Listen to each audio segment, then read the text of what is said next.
Voilà, et voilà. Très chers membres de cette très grande communauté congolaise de partout dans le monde, bonsoir, bonjour, bon après-midi. Ça dépend bien sûr de l'heure à laquelle vous allez nous suivre. Nous, c'est John Matanda Chipama. Voilà, nous nous dit que nous puissions venir un peu parler juste pendant quelques minutes, le temps que j'arrange mon micro. Parler juste pendant quelques minutes parce que ça fait aussi longtemps que nous n'avons pas vraiment parlé. Alors nous nous sommes dit que nous puissions venir partager ces petits moments ensemble. Je sais qu'il s'est fait tard. Aujourd'hui, il est le jeudi 16 janvier 2020. 25. Il est exactement 23h14 ici à Champagne, ici à Illinois. À vous qui êtes connectés, à vous qui serez connectés, nous vous lisons déjà. Merci beaucoup. Je suis en train de partager ces directs. Je vous prie de faire la même chose que nous pour que nous puissions atteindre le plus grand nombre de personnes que possible. Maman Lina Tambwe, Maman Jolina, je croyais que tu dormais. Félicitations aussi, bienvenue au petit. Que Dieu vous bénisse. Merci d'être connecté, Papa Jean-Marie Kanganga, le prophète. Merci aussi d'être connecté, Monsieur Romain Chipama. Vous nous suivez depuis le Congo. Nous vous disons infiniment merci d'être connecté. Donc, je disais que je suis d'abord entré de partager ces directs. Comme d'habitude, je vous prie aussi de faire la même chose que nous pour que nous puissions atteindre le plus grand nombre de personnes que possible. Nous serons très courts aujourd'hui. Nous ne serons pas longs. C'est juste quelques trois partages. Et puis, nous allons nous dire au revoir. Donc, juste le temps que je termine de partager dans quelques petits groupes. Et nous serons ensemble. Voilà. Mon volume est bon. J'étais en train d'essayer. Mon volume est bon. Dans quelques groupes aussi ici. Et puis, nous serons ensemble. Voilà, ici. Je crois que je peux d'abord m'arrêter ici. Papa Consolateur et ainsi que Maman Delphine Jamano. Que Dieu vous bénisse. Merci infiniment de toujours nous soutenir. Voilà. Vous nous soutenez de partout dans le monde. Nous vous disons infiniment merci. Commençons d'abord par nous rappeler. Vous savez que nous sommes passés il y a, je crois, 3 jours avec Monsieur Christian pour parler de l'arrivée de Monsieur Epitole, du frère Michel Bakenda qui sera ici dans notre communauté. Ça sera le 26, pas ce dimanche ici, le dimanche en 8. Nous serons avec lui ici parmi nous. Le billet ne coûte que $20. J'ai des billets avec moi. Vous pouvez m'écrire sur Messenger, comme ça je vais vous envoyer mon numéro de Cash App. Vous m'envoyez l'argent, je vous garde les billets, ou bien vous me dites comment je peux vous le faire parvenir. Voilà, monsieur, le frère Michel Bakenda, comme nous l'avions dit dans les directs, il ne vient pas seul, il vient avec toute son équipe. Ça veut dire Paul Bakenda et tous ceux qui l'accompagnent, vous les connaissez, ils sont déjà ici. Lui-même, le frère Michel Bakenda, arrive le samedi ici, mais son équipe est déjà sur place. Il y en a même qui sont avec nous ici à Champagne. Voilà, donc je nous demande de nous contacter. Nous voulons que nous puissions fêter ensemble, nous puissions nous voir et puis célébrer ce moment. Et je sais que nous serons ensemble pour célébrer le frère Michel Bakenda et aussi commencer l'année avec un concert qui va réunir beaucoup d'artistes musiciens au même moment. Je sais que vous allez nous contacter pour ça.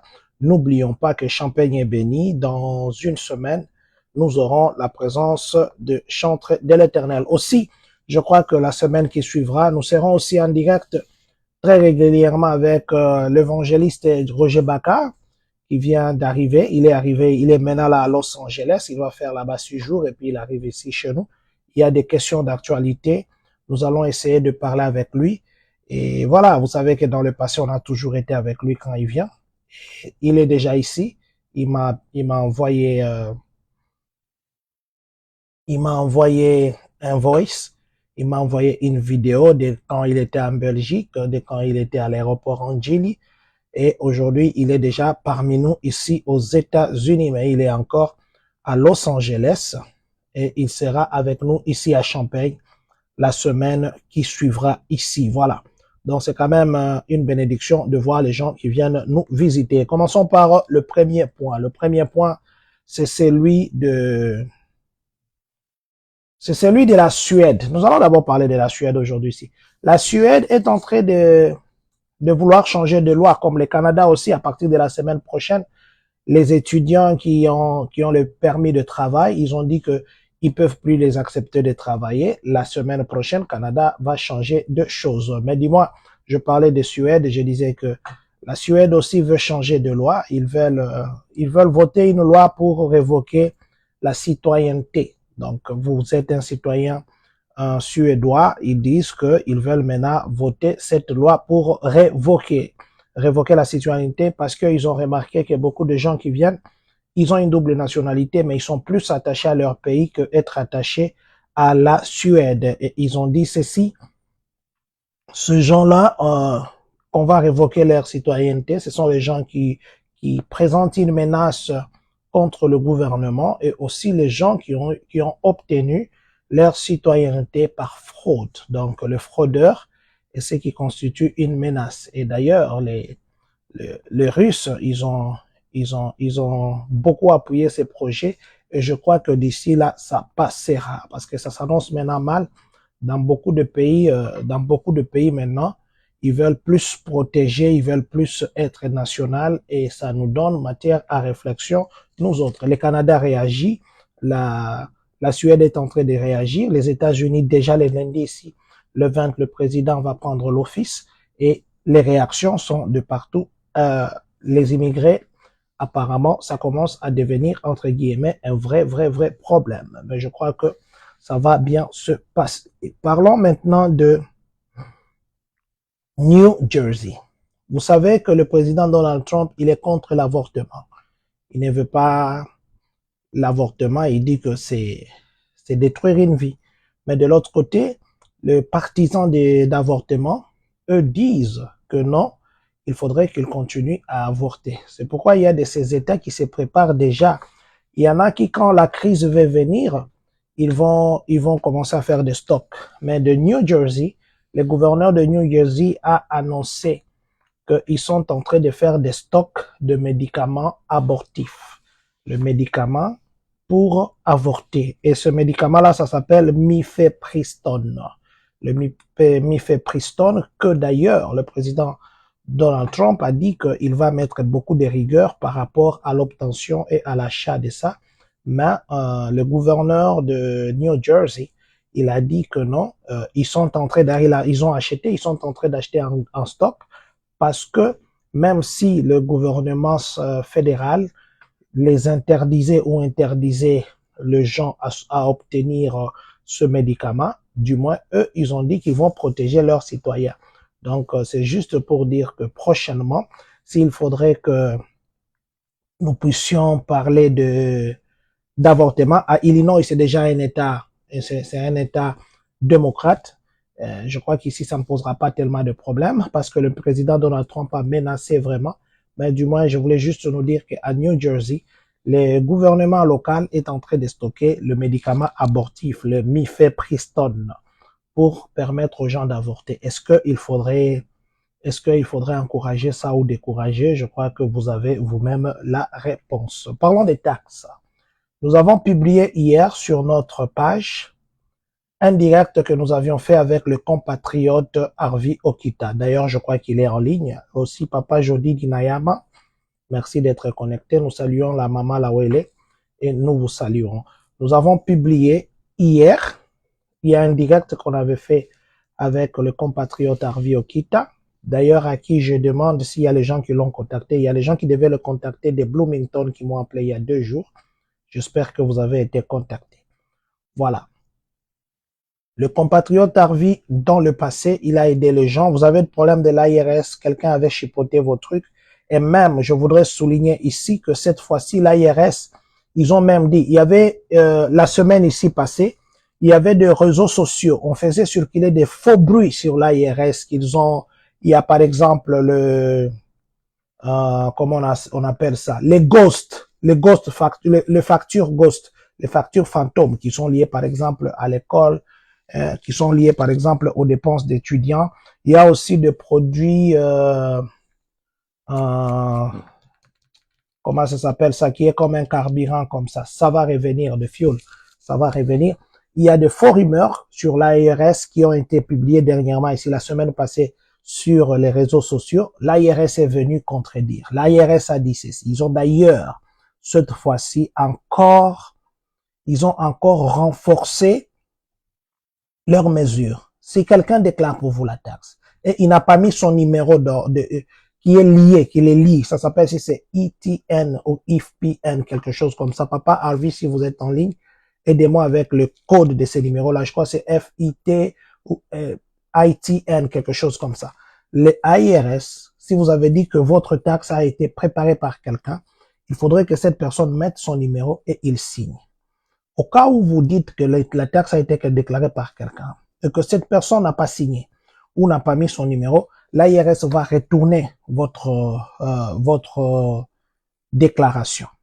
Donc, ils ont même dit qu'ils ont même ajouté les systèmes de contrôle pour contrecarrer toutes ces personnes-là qui font de fausses déclarations et même, ils ont dit c'est un crime. Faire des fausses déclarations, c'est un crime. C'est juste pour vous dire qu'il y a des spécialistes des taxes qui font des taxes, c'est pas pour que vous puissiez bouffer beaucoup, mais pas pour que vous puissiez être en ordre avec le gouvernement américain. Donc, je disais ceci. Nous avons des gens qui préparent très bien des taxes, qui ont étudié pour ça, qui vous aident. Monsieur Harvey Okita, je vous les recommande. Je crois qu'il peut écrire son numéro de téléphone dans les commentaires. Dans le passé, par exemple, nous avons eu les gens qui ont eu des problèmes et que lui a réglé. Alors, je nous les recommande. Et aussi, la déclaration des taxes de cette année, ça commence le 27 de ce mois ici. Aujourd'hui, c'est le 16. Donc, dans 11 jours, ça sera un lundi. Dans 11 jours, nous aurons la possibilité de commencer à déclarer nos taxes. Les taxes iront du 27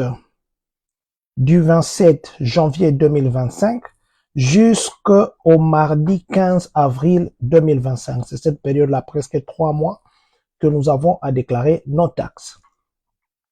En dehors du fait que il y a des gens qui trichent. Vous savez, pour le moment, les Américains sont en train de chercher des petits, de poux sur la tête des gens, même ceux qui ont des calvities. Alors moi, je nous conseillerais, nous qui sommes les étrangers, entre guillemets, les immigrés, de faire attention. Il faudrait pas qu'une mauvaise déclaration des taxes, un jour, quand tu vas chercher un dossier sérieux, par exemple, changer la nationalité, on te bloque, on te rappelle que tu avais un jour fait de fausses déclarations de taxes et ça te bloque. Donc, je viens juste nous conseiller ici de faire très attention quand vous déclarez vos taxes. Il faut pas chercher à beaucoup gagner du coup. Gagnez progressivement, organisez vos dépenses et c'est ça, ce qui pourrait vous aider. Parce que des fois, nous voulons toujours des choses qui nous précipitent dans les bénéfices et souvent, ça nous mène nulle part. Je voulais aussi dire ceci. Il y a aussi des gens, quand ils nous suivent en Afrique, nous avons eu quelques feedbacks. La période des taxes, il y a beaucoup de gens qui parlent des taxes ici aux États-Unis. Taxes, on donne à l'enfant $2000, on donne à l'enfant $3000, il y a les crédits qu'on affecte à l'enfant, tout ça. Vous savez, quand les gens sont en Afrique, ou quand les gens sont en dehors des États-Unis et ils ne comprennent pas comment le système de taxes fonctionne, ça cause beaucoup de problèmes. Dans des familles, dans des foyers, dans l'interprétation des autres. Il y a même pendant que nous faisions des directs sur le stimulus, il y a les gens qui nous appelaient pour nous dire que non, ne parlez pas de ça, parce que les gens qui sont en Afrique ne doivent pas savoir ce qui se passe ici chez nous, ainsi de suite, nous devons cacher tout ça. Tout ça, c'est parce que les gens qui sont chez nous là-bas, ils comprennent pas trop bien comment on affecte cet argent. Parce que quelqu'un va faire les calculs. Ah, moi, je suis ici, mon enfant ne paye pas le Minerval, c'est mon frère qui est là-bas, c'est ma soeur qui est là. Et lui, par mois, plutôt par année, on affecte, par exemple, pour chaque enfant, on lui donne un crédit de $5000 par enfant ou $3500 par enfant. Et il fait les calculs, il dit non, il est déjà là-bas, ça fait 5 ans. Ça veut dire qu'il a eu chaque année 3500. Il a au moins plus de 15 000 juste pour l'enfant et l'autre argent qu'il a à côté. Les gens font des calculs comme ça. Mais moi, je voudrais nous dire ceci. Je crois que je vais avoir un expert pour que je ne parle pas comme un novice. J'aurai un expert qui va nous expliquer ce que ça veut dire, les crédits affectés à l'enfant. Ce n'est pas l'argent comme les gens croient deux fois, qu'on vous donne comme ça 5 000 $. Non. C'est quand on fait des calculs par rapport à vos revenus, vous avez des responsabilités, vous avez des charges, vous avez les enfants, vous avez l'air daycare. Je vais juste donner l'exemple ici. Vous avez, quand vous déclarez des taxes, toutes les dépenses que vous faites, daycare, ceci et ça, même s'il y a les gens qui s'entendent avec d'autres daycare, qui disent que non, fais comme si mon enfant travaillait ici, parce qu'on demande l'adresse, les noms de cette personne, l'adresse, ainsi de suite. Il y en a qui s'attendent comme ça, qui font des ragots. On a dit que mon enfant est venu à ton daycare, ainsi de suite, et puis ils disent pas la vérité. Voilà. C'est vrai que vous allez avoir l'argent, mais quand on va vous arrêter, comme je le dis toujours, l'IRS, ils savent que vous mentez. L'IRS savent que vous mentez, mais quand vous avez 10 000 $, par exemple, ils peuvent pas engager un avocat qui vont payer 15 000 pour votre 10 000. Mais quand ça deviendra 100 000, 200 000, c'est là que vous aurez l'accord de coût. Et vous, 100 000, 200 000, je ne sais pas si vous avez dans la banque pour attendre le jour que vous aurez le problème et avoir ça. Donc, je voulais expliquer à ces gens qui nous écoutent en dehors des États-Unis, par exemple. Je vais donner juste un exemple. Vous savez le système ici des SNAP, les SNAP là qu'on donne le week. Le gouvernement Biden, plutôt, Trump est en train de vouloir arrêter cette histoire.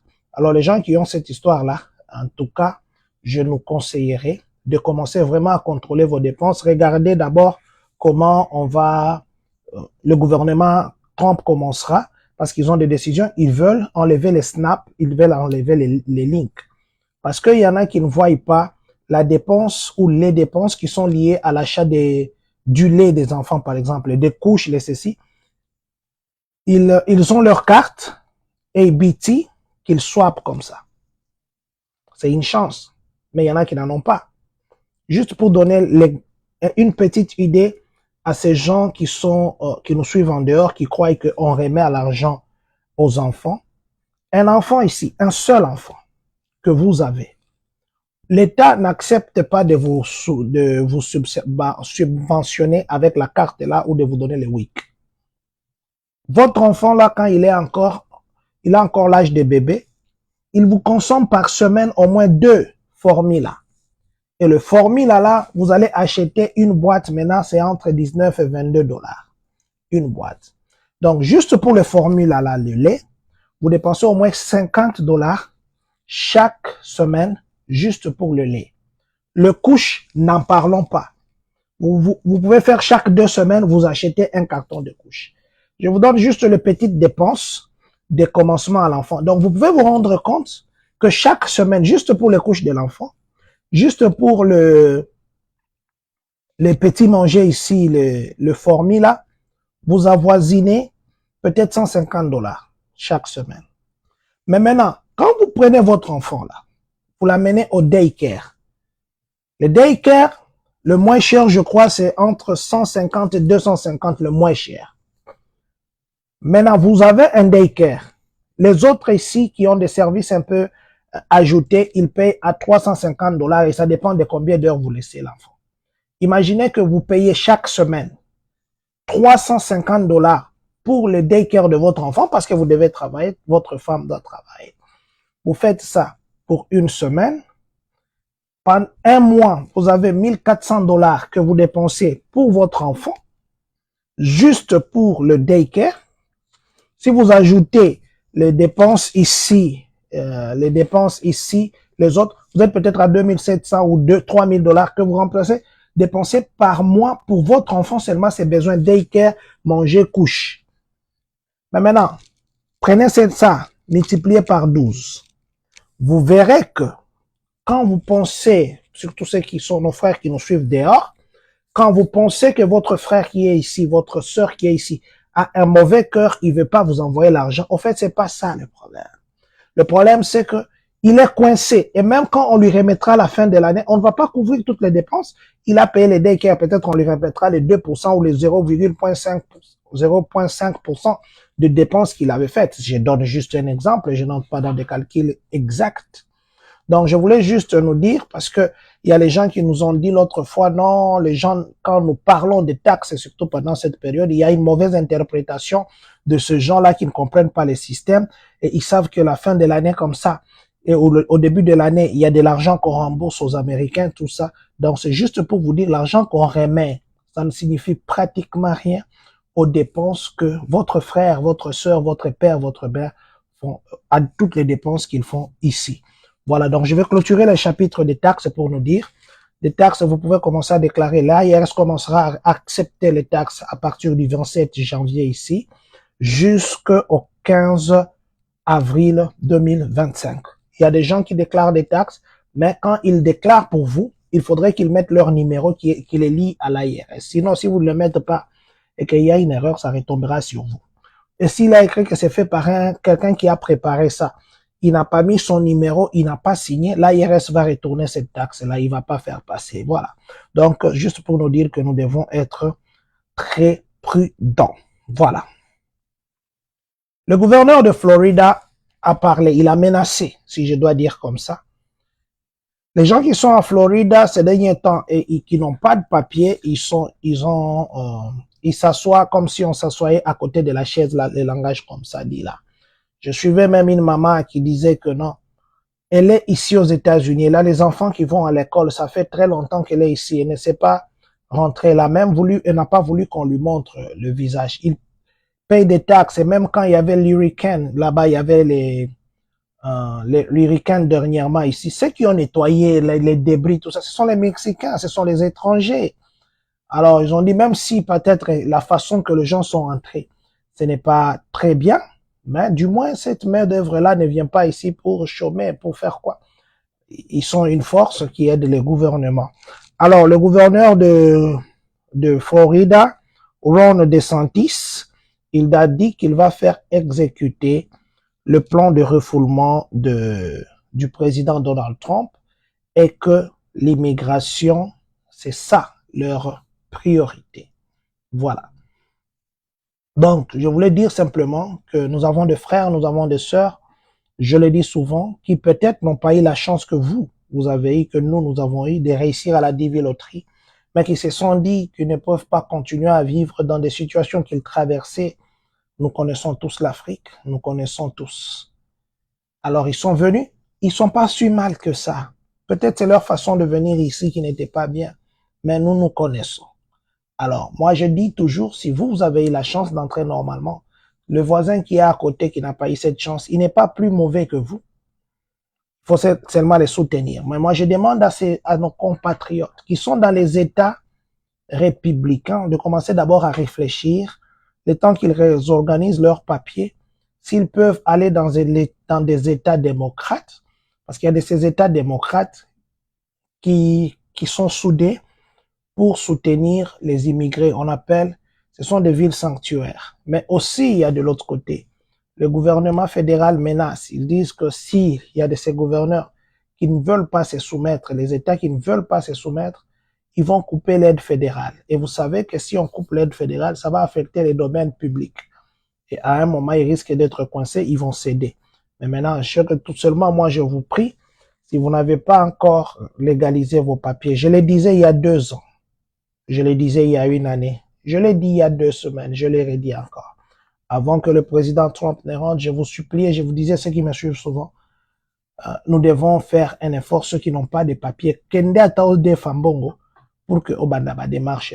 Il y a d'ailleurs une formation là qui aura lieu ici, Immigrant Project. Ils vont faire, pour ceux qui n'ont pas encore de papiers, qui sont entrés après 2022, ils vont faire ça pour que vous puissiez avoir vos papiers. Donc, essayez de raisonner 2 fois. Peut-être qu'aller dans des États démocrates, ça sera une bonne chose. Parlant aussi de ça, de ce que l'Immigrant Project va faire, je voulais nous rappeler que l'autre fois, on est passé avec Papa Jay Babi.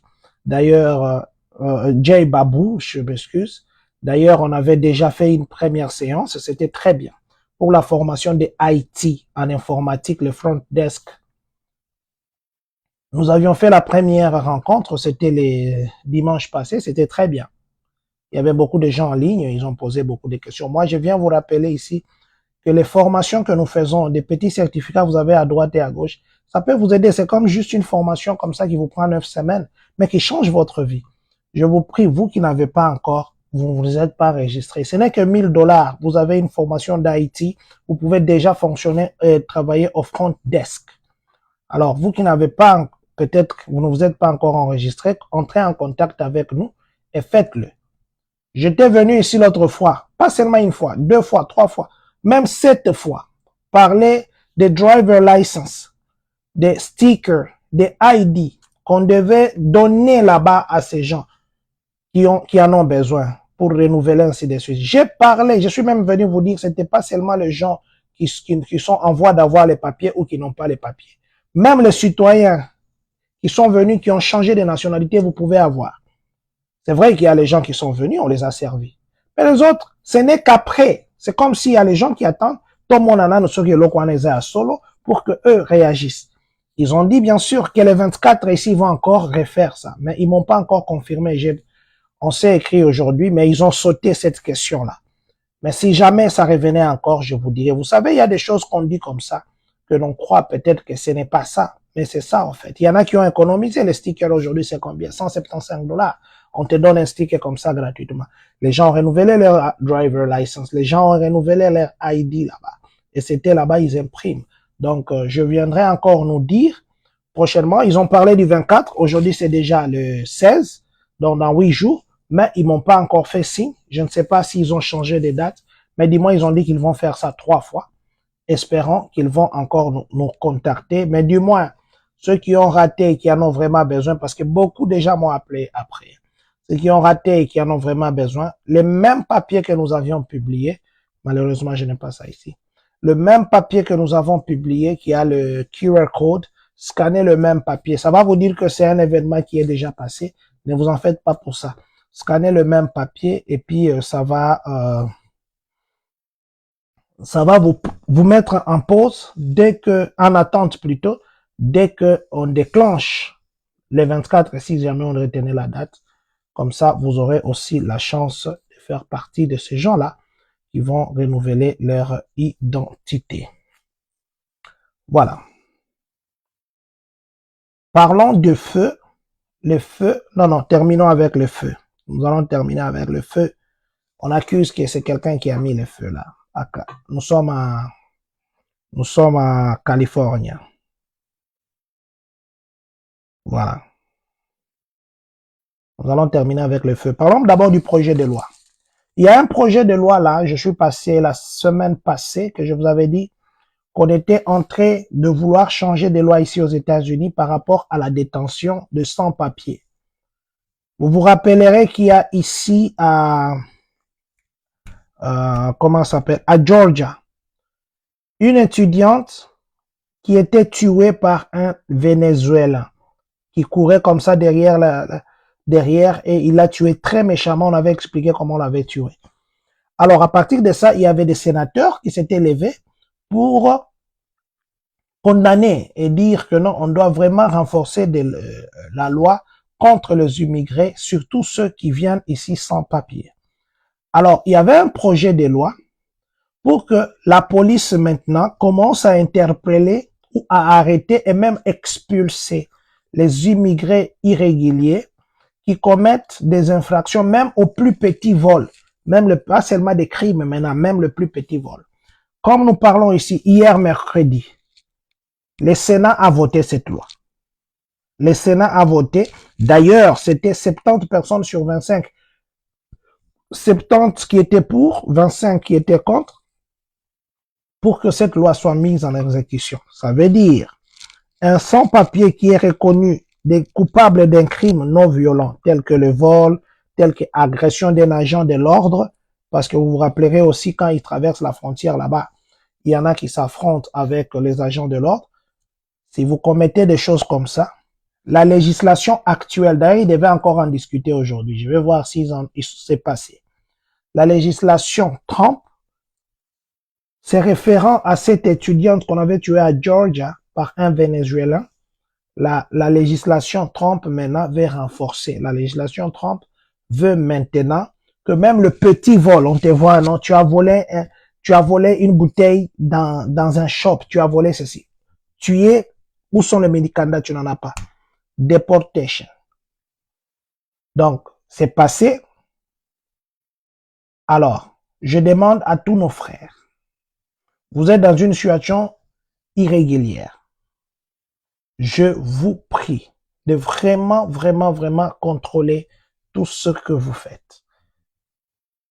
Que ça soit la conduite, qu'on ne vous trouve pas dans des fraudes. Parce que déjà, les petits vols là, on vous chasse. On ne vous trouve pas dans des tricheries. Que tu as ta voiture, fais un effort que tu aies les vrais driver license. Il y a les gens qui ne veulent pas avoir les driver license ici. Ils se contentent que j'ai un driver licence du Congo, un driver license qui est international. Le Congo d'abord lui-même n'a même pas de carte d'identité. Dernièrement, ils ont signé avec une firme. Et là, j'ai appris que la firme là, ils veulent encore changer. Ou des cartes d'identité, l'encre n'est pas bonne. Non, non. Ça, c'est d'abord les trucs là des lecteurs. Mais ils ont signé ici. Il fallait même les élèves de l'école qu'ils aient des cartes. Jusqu'aujourd'hui, hein. Il n'y a pas de permis de conduire au Congo. Et il y a les gens qui se contentent de ces permis. L'agent de l'ordre maintenant, il a le droit, après que cette loi soit passée, il aura le droit de t'arrêter, de t'expulser. Évitez de vous promener sans assurance. Vous savez, je vous l'avais dit l'autre fois, quand vous vous promenez sans assurance, la police ne vous voit pas et n'est pas là. Il y a 2 ans, je suis passé ici pour vous dire, les assureurs sont maintenant en collaboration avec la police. Ils se sont mis ensemble, ils ont donné l'argent, ils ont acheté des caméras.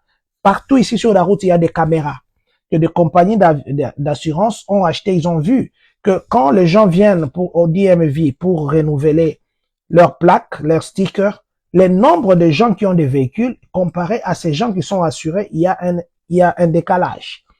Alors, pour contraindre ces gens, parce qu'un assureur ne peut pas venir vous obliger de payer l'assurance, mais si jamais vous avez un accident, c'est là qu'il y a des problèmes. Mais maintenant, pour pallier à ça, les assureurs, il y a 2 ans, ils ont mis l'argent et ils ont donné à la police qui ont installé les caméras partout. Et les caméras, qu'est-ce que ça fait? Ça flash votre plaque. Et ça rend si vous avez l'assurance ou pas. Si vous n'avez pas l'assurance, la semaine qui suivra, on vous enverra une lettre. Cette lettre aura même la photo de votre plaque et on vous dira de tel jour, vous êtes passé à telle avenue. Ça vous donnera les détails et même l'heure. Si vous ignorez cette lettre, après 1 mois, ils vont suspendre votre plaque. Suspendre votre plaque, ça veut dire votre plaque n'est plus légale. Et si vous vous promenez avec cette plaque et qu'il arrivait que la police vous arrêtait, vous pouvez aller même à la cour parce que vous vous promenez illégalement. Alors, vous allez recevoir cette lettre qui va vous demander d'aller au DMV, payer $100 pour réactiver la plaque. Et pour aller au DMV, vous devez prendre la lettre là. Vous allez chez votre assureur, il y a un numéro qu'il donne. L'assureur va mettre dans le système, il va signaler au DMV que non, il est clean. Maintenant, vous irez au DMV avec les clean de votre assureur pour qu'on puisse réactiver votre plaque. C'est juste pour nous dire, si vous vous promenez avec des véhicules sans assurance, faites très attention. Ne croyez pas qu'on vous voit pas, ils vous voient partout. Aussi, évitez d'entrer dans des discussions bizarres. Évitez, s'il vous plaît, nous sommes chez autrui et surtout qu'on renforce la loi. Ceux qui sont en train de voter là pour dire même un petit truc, ils ont défini des petits crimes non violents. Eh ben, ils peuvent adapter une situation où vous êtes chamaillé avec quelqu'un, vous avez menacé, ils vont catégoriser ça. Donc, je voulais juste nous dire, nos frères, mes sœurs, soyons vraiment très, très, très prudents. Et si vous aussi, vous avez la possibilité d'aider votre frère, votre sœur qui habite avec vous ou qui est venu vous demander de l'aide, parce qu'il doit commencer ses démarches, il manque les $800, il manque les $700, il manque les $2000 pour payer l'avocat. Aidez-le si vous le pouvez. pour juste le protéger qu'il reste encore ici légalement. Voilà, c'était juste une parenthèse que je voulais ouvrir pour nous expliquer. Merci beaucoup, Maman Rachel, Maman La Beauté Naturelle. Que Dieu vous bénisse. Nous allons parler de l'élève qui s'est tué et nous allons terminer par le feu qui est actuellement à Californie, bien que c'est maîtrisé. Il y a des choses là-bas qui se disent et nous voulons terminer par ça parce que depuis que ça, il y a incendie là-bas, nous n'avons pas encore parlé de ça. Alors, nous sommes à l'école Lindsay Middle School. Middle School, si nous comparons à chez nous, c'est entre 6e et puis 8e. Entre 6e et 8e. Nous sommes au Middle School qu'on appelle les cycles d'orientation au Congo. À Georgia toujours. Les élèves étaient dans une classe, ils entendent un coup de feu dans l'autre classe. Bah! Ils ont fermé la porte, ils ont mis toutes les histoires qu'ils pouvaient mettre parce que à des écoles, même vos enfants qui sont à l'école primaire, maternelle, on les enseigne en cas d'intrus, quand quelqu'un vous entre comme ça un intrus, qu'est-ce qu'il faut faire? En cas d'incendie, qu'est-ce qu'il faut faire? En cas de tempête, qu'est-ce qu'il faut faire? On les enseigne. Il y a ce qu'on appelle les drills. Ils font ça souvent. Mais maintenant, ces enfants qui étaient à l'autre porte, ils ont fermé, ils ont eu peur. Pendant 90 minutes, les gens criaient, ainsi de suite. Maintenant, qu'est-ce qu'il y a eu? Une élève d'une salle à côté, elle est venue à l'école avec un revolver. Elle s'est tirée dessus. Heureusement qu'il y a quelqu'un qui a bougé sa main. Elle s'est tirée dessus. Et quand la police est venue, heureusement, elle n'est pas morte. Heureusement, bien sûr, elle n'est pas morte, mais elle est gravement blessée. Elle est encore à l'hôpital. On pense qu'elle va s'en sortir. On pense qu'elle va s'en sortir. Mais sinon, elle est dans un état critique. Ça, ce sont les élèves. C'est une élève de l'école de middle school qui a fait ça dans la salle de classe. C'est pas que les gens sont venus dehors. Et même les autres élèves disaient, on croyait avec tout ce qui se passe ces derniers temps, on attendait que peut-être on entendra aussi à notre porte que quelqu'un est en train de venir pousser ou on est en train de tirer dans le couloir là-bas. On avait très peur et ça les a traumatisés. Il y en a même, les psychologues disent, ces enfants qui étaient dans la salle, qui ont vécu cette scène, qui ont vu ça, ça ne va pas du jour au lendemain disparaître de leur tête. Mais maintenant, si je parle de ça, c'est vrai, c'est pas ici à Champagne, c'est par rapport au traumatisme, c'est par rapport aux problèmes psychiques que nos enfants traversent, surtout à l'âge de la puberté, début adolescence. Les enfants ont des problèmes très psychiques qui nécessitent, voilà, merci beaucoup maman Lise Likia, merci d'avoir corrigé première secondaire jusqu'en troisième des humanités, merci beaucoup maman. Donc, les enfants ont des problèmes psychiques qui nécessitent vraiment l'assistance de nous, les parents. Parce que là, on a même dit que tous ceux qui ont des problèmes psychiques, ceux qui ont des problèmes mentaux ou mentaux, je m'excuse, ils devaient avoir un psychologue. C'est pas pour rien que dans les écoles ici, à l'école primaire, secondaire, on met des psychologues. Il y a des enfants qui souffrent de traumatisme. Comme ça peut être par rapport à leurs amis, par rapport à l'environnement, parce que aussi c'est que vous devez savoir que chaque jour qu'un enfant met son nez dehors, même pas seulement un enfant, même nous les adultes, nous exposons, soit nous nous attendons à un problème. Martin Luther King, on va le célébrer le lundi. Il était assassiné simplement à cause de sa race. Il a lutté. Donc c'est pour vous dire, parents, même ici, il y a de ces enfants qui partent à l'école, qui se donnent des histoires qui troublent leur tête. Les enfants, vos enfants, il y a de ces enfants à l'école, on leur dit qu'ils peuvent utiliser leur corps comme ils veulent. Et quand vous allez dans les écoles où vos enfants s'habillent, vous allez même dire que les professeurs qui enseignent là, les hommes, sont vraiment le papa. Sinon, il y a les habillements, je me demande comment aussi les parents pourront permettre, même s'il faut dire entre guillemets, c'est leur corps, c'est leur habillement. Vous vous retrouvez dans un environnement où les enfants sont comme ça. Il y a vos enfants, de nos enfants, qui viennent à l'école, qui quittent la maison avec d'autres habits, mais qui viennent à l'école, ils se mettent en habit à Kilelo.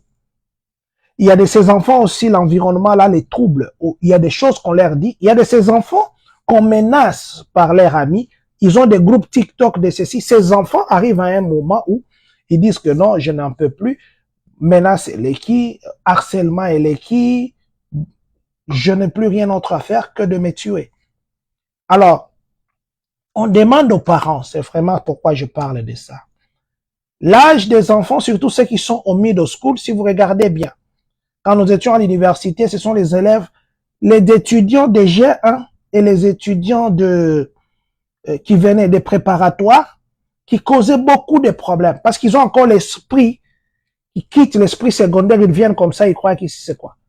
Les élèves aussi qui quittent l'école primaire, vers le middle school, c'est la tranche de ces élèves-là qui dérangent, qui sont des shindikana. Et si les parents ne les accompagnent pas, c'est là qu'on déroute les enfants. Je demande aux parents qui m'écoutent maintenant, ayez le temps de parler de problèmes traumatiques, je crois que c'est ça, avec vos enfants.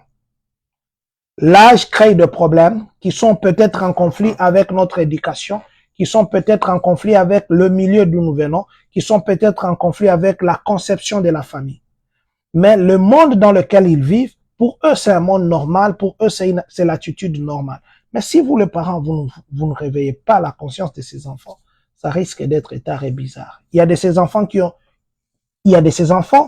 n'habitent plus avec leurs parents, qui n'ont même pas encore l'âge de quitter, et ils n'ont pas quitté dans le sens papa merci, maman merci, je vais rester chez moi, non. Viana maman il y a 14 ans, 15 ans, votre enfant, vous ne savez même plus les gérer. C'est parce que vous n'avez pas géré cette transition-là. Et un psychologue de famille, s'il le faut, parler avec des psychologues qui connaissent le langage de ces enfants-là. Et je crois que ça va nous aider. Voilà, une toute petite fille, heureusement qu'elle n'est pas morte. On a caché aussi son âge. On a caché son âge, mais je crois qu'elle doit avoir 14 ans. Mais qui s'est tirée. Donc, parents, s'il vous plaît, aussi, vérifiez vos fréquentations.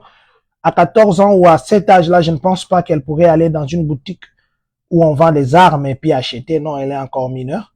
Mais où est-ce qu'elle a eu cette arme? Faisons très attention. Voilà.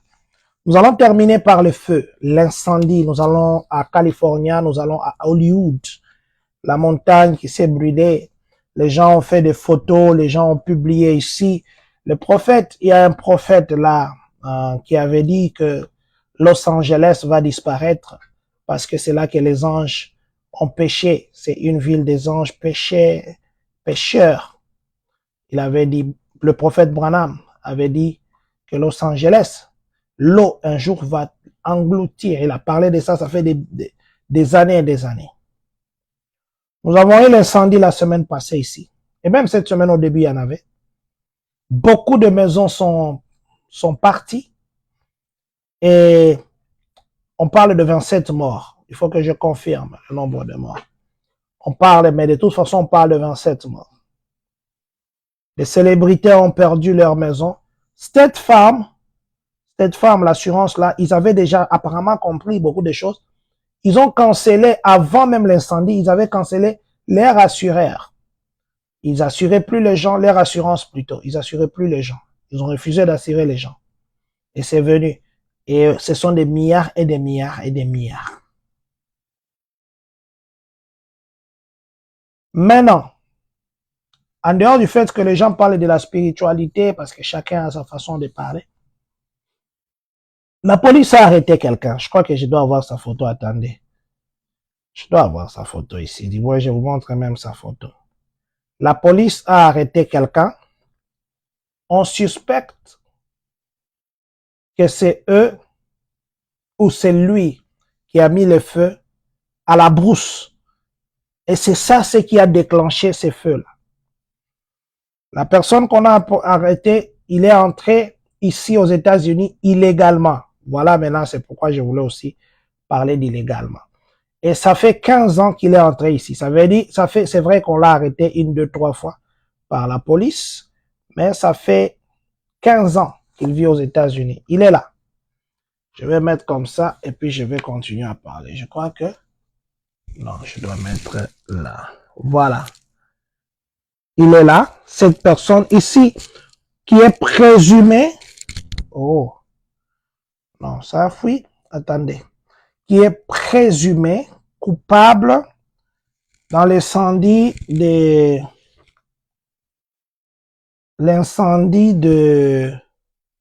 Californie. Donc, je crois que je l'ai montré. Joan Manuel Sierra Liava. Joan Manuel Sierra Liava, qui a 33 ans.